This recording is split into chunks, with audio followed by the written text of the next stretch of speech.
ஓம் மகா கணபதியே சரணம். நமது ராஜேஸ்வரன் ஆன்மீக பயணத்தில் சென்னையில் சிறப்பு வாய்ந்த ஆலயங்களை பற்றியும் அந்த ஆலயத்தின் தல வரலாறுகளை பற்றியும் தான் பார்த்துட்டு வரோம். அதில் இன்னைக்கு பார்க்கக்கூடிய மிக முக்கியமான ஒரு அழகான ஒரு அற்புதம் நிறைந்த ஆலயம்தான் திருமயிலாப்பூரில் எழுந்தருளி இருக்கக்கூடிய அன்னை கற்பகாம்பிகை கபாலீஸ்வரர் இந்த ஆலயம்.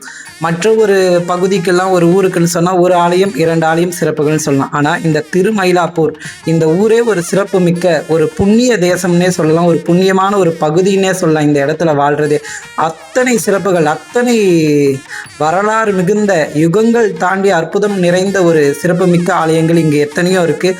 அதில் மிக முக்கியமான ஆலயமாக இன்னைக்கு கையிலையே மயிலை மயிலையே கைலை அப்படின்னு சொல்லக்கூடிய அற்புதம் நிறைந்த இந்த திரு கற்பகாம்பாளுடைய திருக்கருணையோடு இந்த ஆலயத்தின் சிறப்புகளை பற்றி பார்க்கலாம் வாங்க.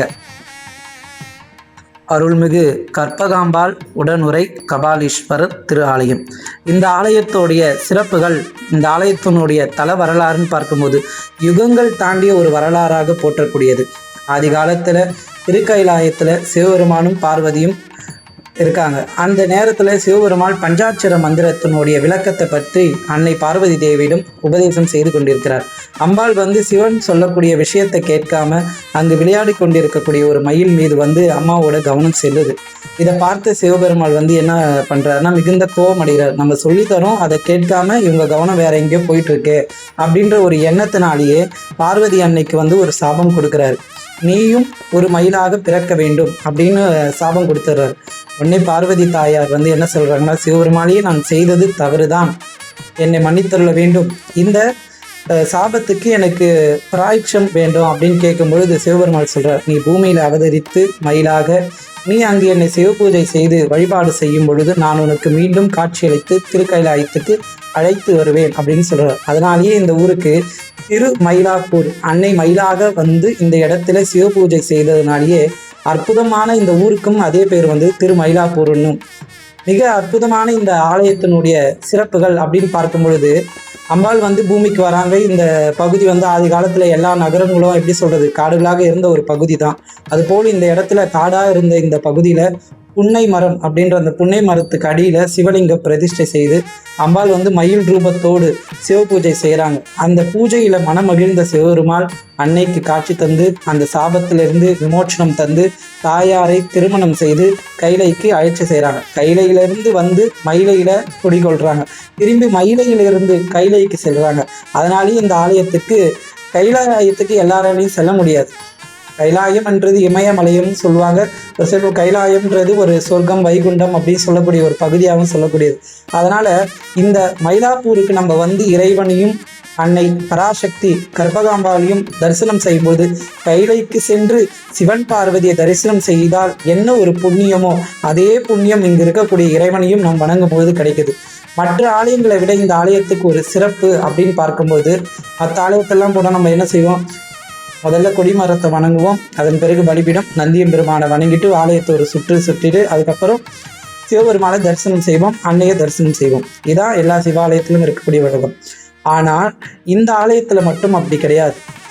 முதல்ல அன்னை கொடிமரத்தெல்லாம் தாண்டிய பிறகு நந்தியை வணங்கின பிறகு முதல்ல அன்னை கற்பகாம்பாளை தரிசனம் செய்த பிறகுதான் கபாலீஸ்வரரை தரிசனம் செய்யணும். மிக ஒரு அற்புதமான ஒரு திருக்காட்சி, ஒரு கம்பீரமான ஒரு அமைப்போடு இருக்கும் இந்த ஆலயம். நம்ம உள்ளே போனாலே ஒரு அரண்மனைக்குள்ள ஒரு கோட்டைக்குள்ளே போனால் எப்படி இருக்கும் அது போல் ஒரு கம்பீரமான நிலையில் சுமார் ஒரு 4-5 படிக்கட்டுக்கு மேலே தான் அம்மாவோடைய ஒரு மூலஸ்தானமே இருக்கும். அம்பாள் ஒரு நின்ற கோலத்தில் ஒரு கம்பீரமான ஒரு அழகான ஒரு கருணை மிகுந்த ஒரு திருக்காட்சி. அதே போல் சிவபெருமானுடைய திருக்காட்சியும் ரொம்ப அற்புதம் நிறைந்தது. அற்புதம் நிறைந்த அதிசயம் நிறைந்த இந்த ஆலயத்தில் சிவபெருமானை நம்ம வணங்கும் பொழுது கைலையில் போய் நம்ம ஈசனை வணங்குவது போல ரொம்ப ஒரு அழகான ஒரு திருமேனியோடு லிங்க திருமேனியோடு ரொம்ப ஒரு கம்பீரமான ஒரு காட்சி. இறைவனை நம் மனதார ஓம் நமச்சிவாய அப்படின்னு நம்ம நினைக்கும் பொழுதே நம்ம கிட்ட இருக்கக்கூடிய கவலையாக இருக்கட்டும் கஷ்டங்களாக இருக்கட்டும் அனைத்தையும் கரைத்தோடுகின்றவராக நம்மளை காக்கின்றத அவரை நம்ம தரிசிக்கும் போதே எப்படி இருக்கும்னா, ஈஸ்வர பெருமானை நான் பார்த்துக்கிறேன் எல்லாத்தையும் அப்படின்னு சொல்றது போல அவருடைய திருக்காட்சி. அந்த இறைவனை நம் மனதார பிரார்த்திக்கும் போது கைலாயத்தில் சிவபெருமானை வணங்கியது போலே ஒரு மன திருப்தி தரக்கூடியது இந்த சிவபெருமானுடைய திருக்காட்சி. கபாலீஸ்வரரை வணங்கிய பிறகு நம்ம ஆலயத்தை சுற்றி வரோம், உள்பிரகாரமாக நம்ம சுற்றி வரக்கூடிய சந்நிதிகளை பார்த்தோம்னா ரொம்ப ஒரு அற்புதம் நிறைந்த சந்நிதிகள். இறைவனுடைய அனுகிரகம் அப்படின்றது, இறைவன் 63 நாயன்மார்களை தனக்குள் ஆட்கொண்டார். அதி அற்புதமாக 63 நாயன்மார்களுடைய சிற்பங்களை பார்க்கலாம். அதிலும் உற்சவமூர்த்திகளுடைய சிற்பமும் மற்றும் அங்கு நிலை கொண்டு இருக்கக்கூடிய நம்மளுக்கு அருள்பாலிக்கக்கூடிய 63 சிற்பங்களையும் தரிசனம் செய்து கோஷ்ட தெய்வங்கள்னு பார்க்கும்போது விநாயக பெருமாள், குருதட்சிணாமூர்த்தி, லிங்கோத்பவர், பிரம்மதேவர், சண்டிகேஸ்வரர், அன்னை துர்காதேவி, அது மட்டுமல்லாமல் உற்சவ தெய்வங்களும் சோமாஸ்கந்தர், அன்னை பராசக்தியினுடைய வடிவங்கள் என ஒவ்வொரு தூண்களும் ஒவ்வொரு கதையை சொல்வதற்கு போல ஒவ்வொரு சிற்ப வேலைப்பாடோட மிக ஒரு அழகான ஒரு நிலையோடு இருக்கக்கூடியது இந்த திரு ஆலயம். எப்படி விநாயக பெருமாள் கையில தாய் தந்தையே உலகம் என்று சுற்றி வந்து அவர் ஞானக்கனியை பெற்றாரோ, அதே போல் இந்த கற்பகாம்பாள் கபாலீஸ்வரர் ஆலயத்துக்கு வந்து நம்ம ஒரு முறை சுற்றி வந்தாலே இந்த உலகத்தையும் திருக்கைலாயத்தையும் இந்த உலகத்தில் இருக்கக்கூடிய எல்லா தெய்வத்தையும் அடங்கிய ஒரு பலனாவே ஒரு மன நிம்மதியை நம்மளுக்கு தரக்கூடியதாக இருக்கக்கூடியது இந்த திரு ஆலயம். பழமையும் தல வரலாறும் கொண்ட இந்த சிவாலயத்துக்கு மற்றொரு புராண கதையும் சொல்லப்படுகின்றது. ஆதி காலத்தில் இந்த சிவனுடைய ஆலயம், அம்பாள் கற்பகாம்பாளுடைய ஆலயம் கடற்கரை ஓரமாக இருந்ததாகவும், அந்த கடற்கரை இருந்து அதன் பிறகு இந்த இடத்துல கட்டப்பட்டதாகவும், பல்லவர் மன்னர்களால் 7ஆம் நூற்றாண்டில் கட்டப்பட்டதாகவும் சொல்லப்படுகின்றது. இந்த ஆலயத்துக்கு சிறப்புகள் அப்படின்னு பார்க்கும்பொழுது 4 திசை சொல்வோம், கிழக்கு, மேற்கு, வடக்கு, தெற்கு. அந்த 4 திசையும் இந்த ஆலயத்தில் ரொம்ப ஒரு அற்புதமான ஒவ்வொரு திசையை பார்க்கும்போது ஒவ்வொரு சந்நிதியும் ஒவ்வொரு அற்புதம் நிறைந்த ஒரு இறைவனுடைய சொரூபத்தையும் நம்ம தரிசனம் பண்ணுவோம். அதில் மேற்கு திசை வாயிலாக நம்ம இந்த ஆலயத்துக்கு சென்றோம் அப்படின்னா அந்த மேற்கு திசைக்கு எதிரே இருக்கக்கூடிய ஒரு பிரம்மாண்டமான ஒரு தெப்பக்குளம், ரொம்ப ஒரு அழகு மிகுந்த இந்த தெப்பக்குளத்தில் ரொம்ப ஒரு கடல் போல காட்சி தரும் இந்த தெப்பக்குளம். மழை காலத்திலலாம் பார்க்கும்போது தண்ணி முழுமையாக நிறைந்துட்டுன்னா அலை வருவது போல அதிசயம் நிறைந்த இந்த தெப்பக்குளத்தில் இறைவனுக்கு தெப்ப உற்சவம் நடைபெறுகின்றது. அதன் பிறகு இந்த மேற்கு திசை வாயிலாக உள்ள நம்ம ஆலயத்துக்குள்ளே செல்றோம் அப்படின்னா ரொம்ப ஒரு அற்புதம் நிறைந்த ஒரு கொடிமரம், பலிபீடம், அதிகார நந்தி, கல்மண்டபம். இந்த கல்மண்டபத்தில் 2 வாயில்கள் உண்டு. ஒரு புறம் தெற்கு நோக்கிய திசை பார்த்த வண்ணம் அம்பாள் கற்பகாம்பாளுடைய சன்னதி, மறுபுறம் மேற்கு திசையை பார்த்த வண்ணம் இருக்கக்கூடிய திரு கபாலீஸ்வரர் ஆலயம். அதன் பிறகு ஆலயத்தை நம்ம சுற்றி வரோம் அப்படின்னும் பொழுது ரொம்ப ஒரு அற்புதமான சந்நிதிகள் உண்டு. கிழக்கு முகமாக கிழக்கு ராஜகோபுரம் அப்படின்னாலும் ரொம்ப ஒரு கம்பீரமான ஒரு ராஜகோபுரம். இந்த ஆலயத்துடைய ராஜகோபுரம் நிமிர்ந்து நின்று விண்ணை தொடும் அளவு இருக்கக்கூடிய இந்த ராஜகோபுரம் 7 அடுக்கு நிலையில நம்ம உள்ள சென்றோம் அப்படின்னா நேர் எதிரே இருக்கக்கூடியது நர்த்தன கணபதியோட சன்னதி. அதற்கு அருகாமலே இருக்கக்கூடிய அருணாச்சலேஸ்வரர், அண்ணாமலையார், உண்ணாமலை அம்பிகையினுடைய சன்னதி. எப்படி திருவண்ணாமலை விசேஷமோ அது போல இந்த ஆலயத்துல இங்கு குடிகொண்டிருக்கக்கூடிய அருணாச்சலேஸ்வரர், அண்ணாமலை அவருடைய சன்னதிக்கு பௌர்ணமி தோறும் இங்கு வரக்கூடிய பக்தர்கள் தரிசனம் காண்பது உண்டு. அது மட்டுமல்லாமல் வருடத்தில் வரக்கூடிய திருக்கார்த்திகை தீபத்தை அன்னைக்கும் சரி இறைவனுக்கு இங்கு திருதீபம் ஏற்றி வழிபாடு செய்து திரு அருணாச்சலேஸ்வரர் அண்ணாமலையார் இங்கே வணங்கி அதனுடைய புண்ணியத்தையும் பெற்றுகின்றார்கள். அது மட்டுமல்லாமல் சோமவாரம் கார்த்திகை மாதத்தில் வருகின்ற சோமவாரத்தை விரதம் கொண்டு பக்தர்கள் பல பேரும் இந்த ஆலயத்தில் ஈஸ்வர பெருமானை வழிபாடு செய்து தங்கள் வாழ்க்கையில் புண்ணியத்தை சேர்த்து கொள்கிறார்கள்.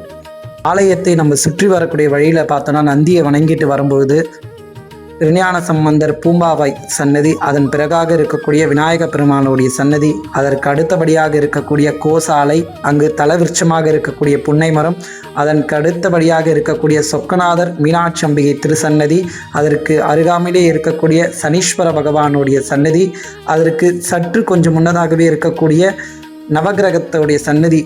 அதற்படியே நம்ம ஆலயத்தை சுற்றி வரோம் அப்படின்னும் பொழுது மிக ஒரு அற்புதமான ஒரு கம்பீரமான தோற்றத்தோடு சிங்கார வேலன், தமிழ் கடவுள் அப்படின்னு சொன்னாலே வேல்முருகனை நம்ம சொல்லுவோம். அது போல இங்கு எழுந்து நிற்கக்கூடிய சிங்கார வேலன் வள்ளி தேவ சேனாதிபதி சுப்பிரமணிய சுவாமியாக மயில் மேல் அமர்ந்தபடி 6 முகத்தோடு ரொம்ப ஒரு கம்பீரமான ஒரு திருக்காட்சி தருவார்.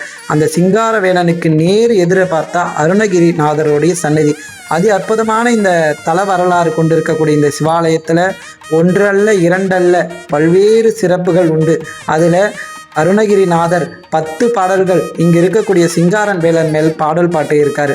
அதுக்கு அடுத்தபடியாக நம்ம பார்க்கும்போது ஒரு நீண்ட மண்டபம், ரொம்ப அற்புதமான ஒரு நீண்ட மண்டபம், அங்கே இருக்கக்கூடிய பழனி ஆண்டவர் சன்னதி. அதற்கு அடுத்தபடியாக இருக்கக்கூடியது 63 நாயன்மார்களில் ஒருவராக இருக்கக்கூடிய வாயிலார் நாயன்மாருடைய அதி அற்புதமான ஒரு சன்னதி, ஒரு நீண்ட மண்டபத்தோடு ஒவ்வொரு தூணிலும் அழகான ஒரு சிற்ப வேலைப்பாடோடு அழகான ஒரு ஓவியமாகவும் இங்கு காட்சி தருகின்றது. இந்த ஒவ்வொரு ஓவியத்திலும் இறைவனுடைய அற்புதத்தையும் இறைவனுடைய திருவிளையாடலையும் நம்ம பார்க்கலாம்.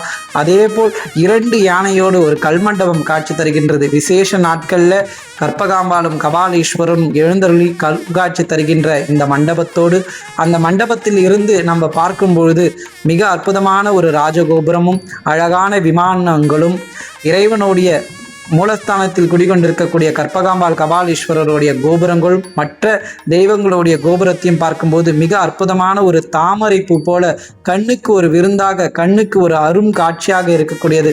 இந்த ஆலயத்தில் நம்ம இந்த மண்டபத்தில் உட்கார்ந்து இறைவனை நினைத்து ஒரு 10 நிமிஷம் நம்ம தியானம் செய்யும் பொழுதே நம் மனக்குறை அனைத்தையும் தீர்க்கக்கூடியதாக இருக்கக்கூடியது இந்த ஆலயம்.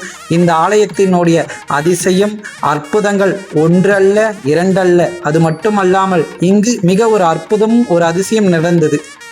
எப்படி இறைவன் சிவபெருமான் திருக்கடையூர் அமிர்தகடேஸ்வரர் அன்னை அபிராமி அம்பிகை ஆலயத்தில் சிவன் மீது பக்தி கொண்ட மார்க்கண்ட மகரிஷிக்கு என்றும் 16 என்ற வரத்தை வழங்கி யமனையும் சம்காரம் செய்தாரோ, காலம் நேரத்தை வென்று இருக்கின்றதோ, அதேபோல் இந்த திருமயிலை கற்பகாம்பாள் கபாலீஸ்வரர் ஆலயத்தில் திருஞான சம்பந்தர் சிவனேச செட்டியார் என்கின்ற ஒருவருடைய மகள் இறந்து சாம்பலான பிறகு அந்த சாம்பலை சிவன் மீது பக்தி கொண்டு பாடல் பாடி மீண்டும் உயிர்ப்பித்தார். அந்த அற்புதமான நிகழ்வையும் அந்த அற்புதமான பதிவையும் 2ஆம் பதிவிலே காண்போம்.